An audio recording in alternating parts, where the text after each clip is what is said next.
Please like, share, subscribe this podcast wherever you listen to podcasts. You know, whenever I say this, and I need to say this because I really want you guys to subscribe, like, share, whatever you can do in your capacity. Whenever I say this, I feel very apologetic because a lot of content creators like me are always saying that to you. And my trailer mentions this. This is the very context that I started off this idea of this podcast, that I was done with all these likes, shares, and subscriptions and algorithms. But what to do? This is the world that we are living in today, right? So I don't know. I'm like really confused about this. How to work with this, live with this, be happy about it, and not get overwhelmed. Maybe you look at this in other ways. My name is Parth, and this is Dhvani.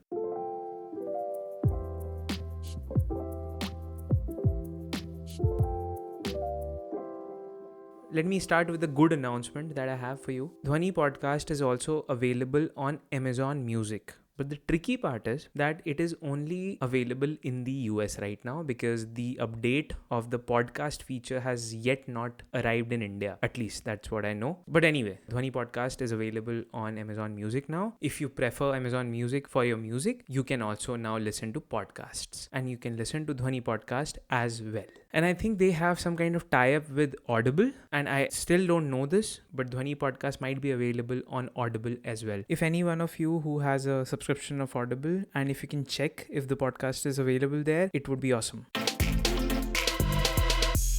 Humans and social media often go through a love-hate relationship of some sort. Technology, online, social media cannot be denied or ignored anymore, especially after this crisis that we have been going through. And this is coming from me, a person who is into all things analog. I mean, I'm a huge fan of vintage and antiques, which often happen to be analog, like gramophones, film cameras, cassettes, typewriters, acoustic guitar, and anything that could be operated mechanically and possibly doesn't need a battery. But that doesn't mean I don't use a mobile phone or computer or anything that an average man might use to get through a day. But I often struggle with the time that I spent on these gadgets and platforms and how increasingly dependent I and we all are today on these things. It really scares me. And this thought got triggered by this one motivational video I watched once that was about how we need to unplug. Ironically, I watched it on my phone, but it really got me thinking about this area, this domain of thinking, that how we need to unplug, maybe at least once in a while.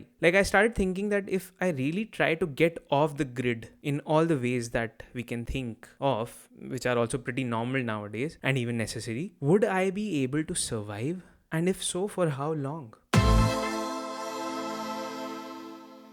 So this was back in 2015. I had been on Facebook for 6 years at that point. I joined in 2009 or something, I guess. And a lot of people might be able to relate to this, that Facebook started to get boring around that time. At least for the people who are from the same generation that I am. And also, you might remember Orkut before that and how we all used to collect scraps and used to be so proud when they were 100 or 1,000 or something like that. We were so into that at one point and then we just stopped. So this shows that if not reinvented, everything gets boring, right? But in the case of Facebook, I realized apart from this boredom, there was this other thing that was bugging me, and it was cringe.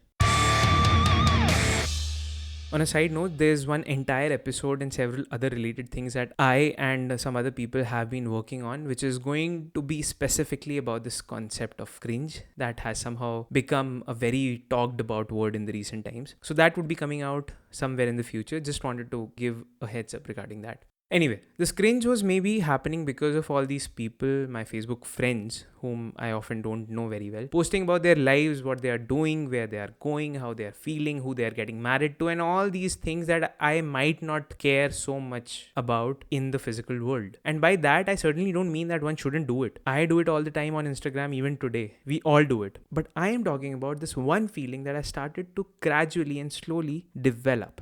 I gave a thought about it and I realized that Facebook is adding no real value to my life and is just pissing me off from time to time because I was constantly comparing myself to others, like how my routine is so mundane and this guy is having the time of his life. And so finally I deactivated my account deleted the app, and went back to doing whatever I was doing. And nothing changed except for the fact that my parents joined Facebook by then, and they were not very happy that I left, because it was a way for them to check on me, like what most parents like doing often, right? I was off Facebook for almost 2 years, and then I was back because I decided to start a music page of myself. And also, it was becoming more and more convenient to sign up on other things. In many cases, it was necessary. Like, you might know about this app which helps you to meet new people, Couchsurfing.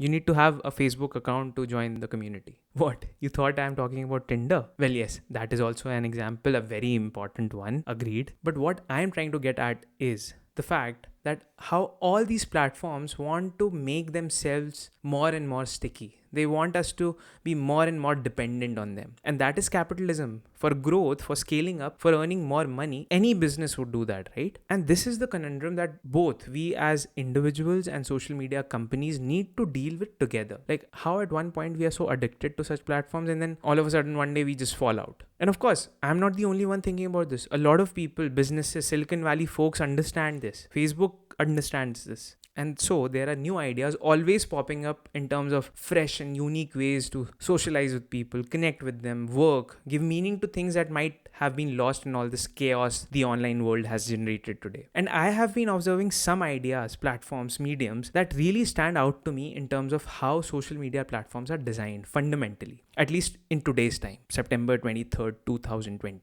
I was talking about this to a friend of mine, actually the one who gave the name Socho to this season, Sonata. Towards the end of this episode, I will tell you exactly what she told me, and I think you're gonna like it. So stick around till the end.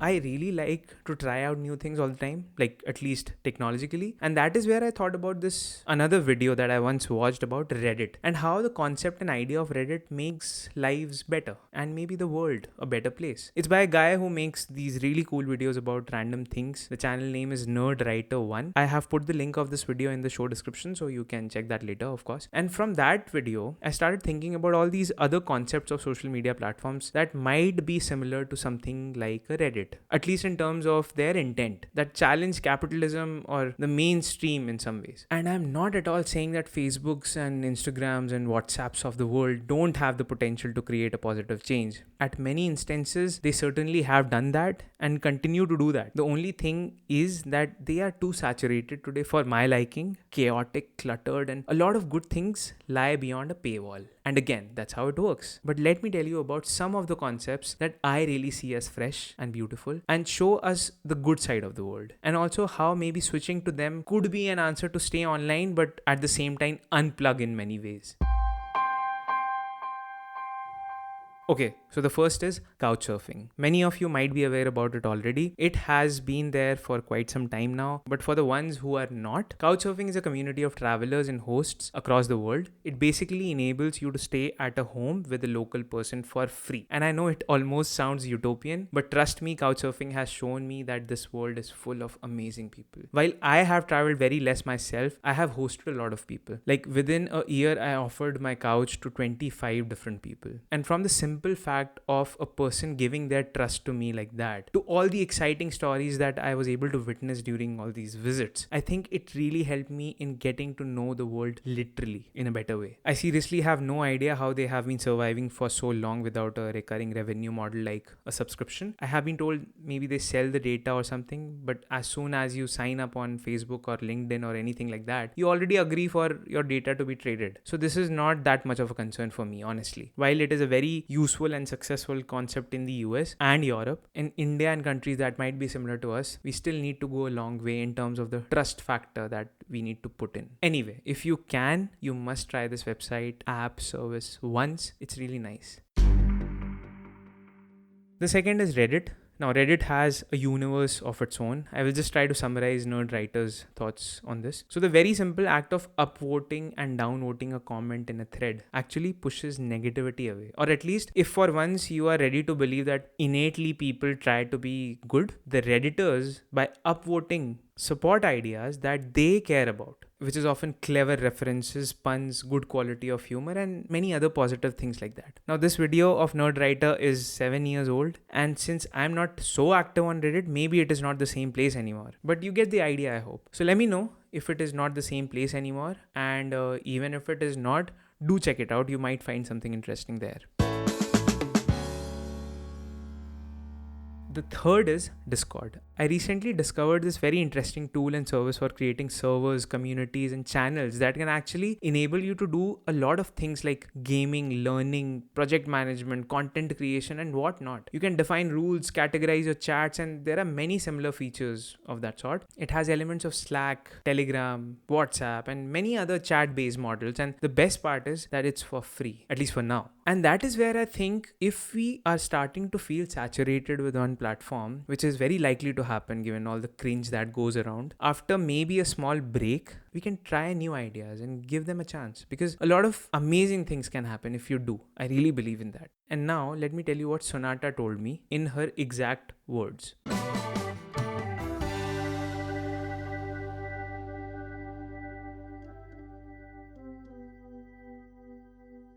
What happens with most social media channels that are mass and not niche is that after a certain level of popularity, it starts getting exploited, gets more funding, strives for scale, and as team diversifies, the intent of the company and intent of the users start to drift away from each other, creating an ultimately less delightful but more addictive product. This is entirely because of people who take executive decisions, lacking empathy, and being driven by short-term wins and money-mindedness. There are a few that stand out. They are people who don't give into the system that preys on people. Rather, they let people to come back on their own will. For example, Reddit. Anything that drives content into a personalized feed can be exploited very easily. But building empathy-driven features like, for example, the "don't show me this kind of content" on Twitter makes the audience better. But ultimately, you need to understand that it's also about the people. The great people with helpful attitude who understand each other are found in rarity, which is lost on excessively mainstream platforms because there's no filter. So while Discord may seem like walking into a focus group or a campfire, Instagram, Twitter, Facebook, etc. are like walking into wet markets full of people yelling and trying to catch your attention.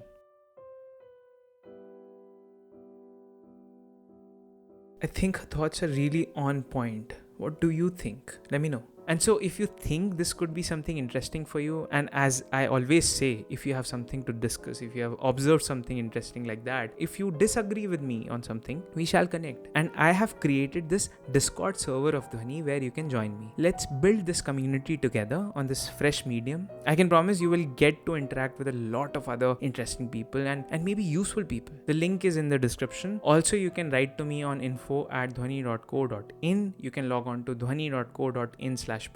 You can send me voice notes on Facebook or DMs on Instagram. All links are there in the show notes as well. The show was hosted and produced by me, Parth Chauhan. Qtipie Honey Bunch did the theme music and branding was run by Soumya Garg. Dhvani podcast can be heard on many different platforms like Spotify, Apple Podcast, Google Podcasts, Stitcher, JioSaavn, and all the other places where podcasts can be found. Now, Dhvani podcast is also available on Amazon Music, so that's nice. Please subscribe. It can really help me. If you like what you hear, please share it with others as well. Till the next time, take care, be safe, goodbye.